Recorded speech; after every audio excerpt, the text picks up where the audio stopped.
Social media पर एक दावा किया जा रहा है कि बेंजामिन नेतन्याहू ने एक इंटरव्यू के दौरान ये बात बोली है कि अली खामनेई जिंदा हैं और इस वक्त वो बंकर के अंदर छिपे हुए हैं। एक नहीं बल्कि सैकड़ों सोशल मीडिया हैंडल इस बात का दावा कर रहे हैं। कई सारी मीडिया वेबसाइट पर भी यह खबर दिखाई जा रही है कि बेंजामिन नेतन्याहू ने इंटरव्यू के दौरान कहा कि सुप्रीम लीडर जिंदा हैं। आखिर इस खबर की सच्चाई क्या है, आइए आपको बता देते हैं। कुछ और भी मिडिल ईस्ट से खबरें आ रही हैं, वो भी आपके सामने रखेंगे। दरअसल इजराइल के प्रधानमंत्री बेंजामिन नेतन्याहू का 10 मई 2026 को CBS अमेरिकी न्यूज चैनल पर एक इंटरव्यू आता है। 60 मिनट का यह इंटरव्यू था।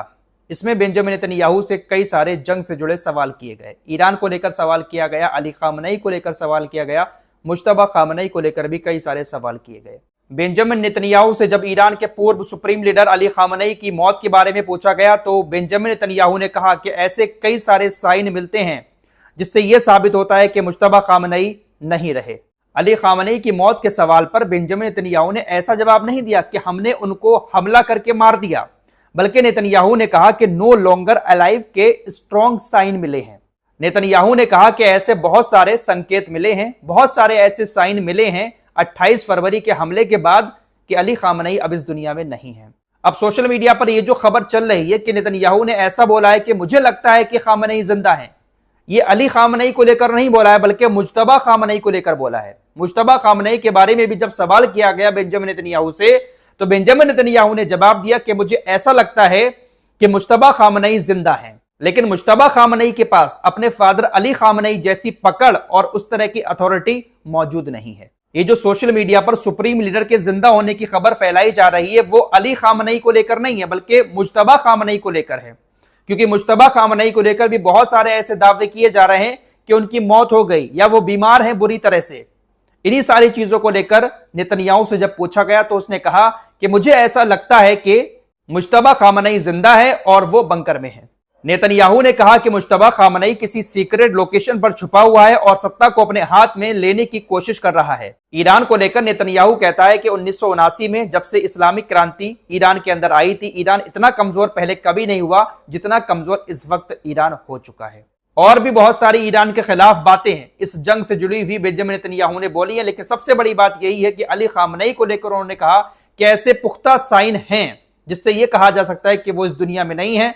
मुश्तबा खामनेई जिंदा है लेकिन वो एक सीक्रेट लोकेशन पर बंकर में छिपे हुए हैं। देखिए, ईरान ने ऑफिशियली इस बात का अनाउंस किया था कि 28 फरवरी को जो अमेरिका और इजराइल ने हमला किया था उस हमले में ईरान के सुप्रीम लीडर शहीद हो गए। बाकायदा अली खामनेई की मौत के 40 दिन के बाद शोक भी मनाया गया था पूरे ईरान के अंदर। लेकिन एक बड़ा सवाल अभी भी आपके दिमाग में आता होगा कि आखिर अभी तक अली खामनेई को दफनाया क्यों नहीं गया है। दोस्तों, इस बात में कोई शक नहीं है कि ईरान ने जो अनाउंस किया था कि वो अब इस दुनिया में नहीं रहे, ईरान ने अभी तक उनकी बॉडी को संभाल कर नहीं रखा होगा, क्योंकि इस्लाम में बेवजह किसी की बॉडी को इतने दिनों तक दफनाए बिना नहीं रखा जा सकता। अली खामनेई के घर पर अमेरिका इजराइल ने जो हमले किए थे वो खतरनाक बंकर बस्टर बमों से किए थे। खतरनाक बम के हमले में अली खामनेई अगर इस दुनिया से जा चुके हैं तो उनके जिस्म की क्या हालत हुई होगी आप अंदाजा भी नहीं लगा सकते। मुमकिन है कि ईरान ने अली खामनेई की बॉडी को सुपुर्दे खाक कर दिया हो। हालांकि जो पब्लिक को इकट्ठा करके वो जो एक कार्यक्रम करने का प्लान है वो ईरान किसी भी दिन करेगा, लेकिन इतने दिनों तक उनके जनाजे को रोकना शायद ईरान ऐसा नहीं करेगा और बेवजह इस्लाम में किसी भी जनाजे को इस तरह से इतने दिन तक रोका भी नहीं जा सकता। फिलहाल पूरा सच क्या है वो तो बस ईरान ही जानता होगा, लेकिन सोशल मीडिया पर जो चीजें चल रही हैं उसका सच आपके सामने रखना मेरा काम है, वो मैंने आपके सामने रख दिया। फिलहाल कुछ और खबरों की तरफ चलते हैं। दोस्तों, कल की वीडियो में मैंने आपको बताया था कि वॉल स्ट्रीट जर्नल ने ऐसा दावा किया है कि सीजफायर होने के बाद से कई सारे हमले यूएई की तरफ से ईरान के ऊपर किए गए। अमेरिका और इजराइल तो खामोश बैठ गए, इन दोनों देशों ने ईरान के ऊपर हमले नहीं किए, लेकिन यूएई हमले कर रहा था। पलटकर ईरान ने भी इसीलिए यूएई के ऊपर हमले किए। अब एक और खबर रॉयटर्स की तरफ से दी गई है। अमेरिकी मीडिया हाउस रॉयटर्स ने दावा किया कि इस जंग के दौरान यूएई के अलावा सऊदी अरब ने भी कई सारे हमले ईरान के ऊपर किए थे। सऊदी अरब ने भी इस सीज फायर के दौरान कई सारे हवाई हमले ईरान की तरफ किए, ऐसा दावा रॉयटर्स ने किया है। अमेरिका इजराइल नहीं कर रहे हैं, लेकिन इन देशों को आगे बढ़ाकर ईरान के ऊपर ये लोग हमले करवा रहे हैं। फिलहाल ईरान युद्ध के लिए तैयार है। ईरान के ऊपर अगर अमेरिका इजराइल हमले करते हैं, दोबारा से युद्ध शुरू करते हैं, तो ईरान पलटकर जवाब जरूर देगा। ईरान ने एक बार फिर से लाल झंडा फहरा दिया है। ईरान जब भी युद्ध में होता है या बदला लेने की कोई कोशिश करता है तो लाल झंडा ईरान के अंदर फहराया जाता है। एक बार फिर से लाल झंडे को फहराया गया है और ये संकेत दिए गए हैं कि हम युद्ध के लिए तैयार हैं।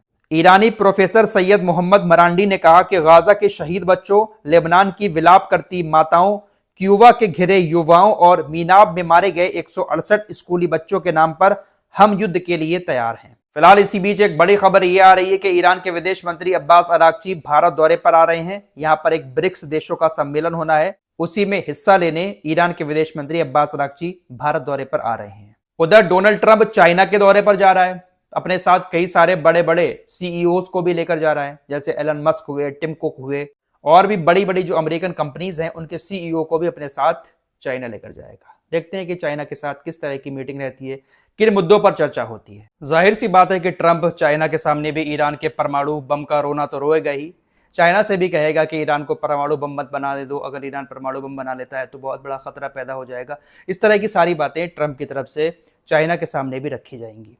फिलहाल परमाणु बम ईरान बना सकता है अगर अमेरिका ईरान के ऊपर फिर से हमला करता है, ये बात ईरान के एक अधिकारी ने बोली है। ईरान की संसदीय राष्ट्रीय सुरक्षा के स्पोक्सपर्सन इब्राहिम रेजाई ने इस बात का ऐलान किया है कि अगर अमेरिका हम पर दोबारा हमला करता है तो हम परमाणु बम के स्तर तक यूरेनियम संवर्धन करेंगे। यानी इनका कहना है कि ईरान अभी जितने % यूरेनियम का संवर्धन कर रहा है वो उतना यूरेनियम नहीं है जिससे परमाणु हथियार बनाए जा सके।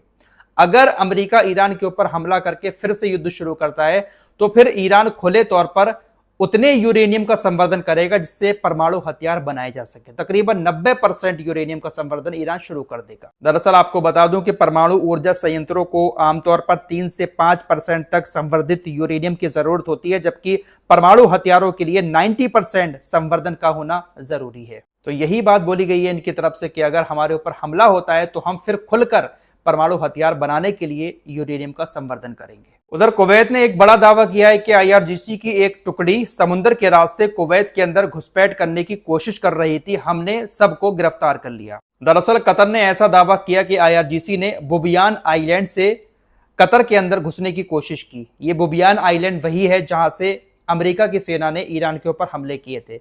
इसी आइलैंड के जरिए समुद्र के रास्ते से आईआरजीसी की एक टीम ने कुवैत के अंदर घुसने की कोशिश की, लेकिन कुवैत की सेना ने उनको गिरफ्तार कर लिया। ऐसा दावा कुवैत की तरफ से किया गया है। हालांकि इस मामले पर अभी तक ईरान की तरफ से कोई भी स्टेटमेंट नहीं आया है। फिलहाल इस वक्त की बड़ी खबर यही है कि नेतन्याहू को लेकर जो अली खामनेई के नाम से खबर चलाई जा रही है उसमें नेतन्याहू ने अली खामनेई का नहीं बल्कि मुज्तबा खामनेई के जिंदा होने की बात कही है। इस रिपोर्ट में इतना ही, कुछ और खबरों के साथ फिर हाजिर होंगे। अपना ख्याल रखिएगा। अल्लाह हाफिज।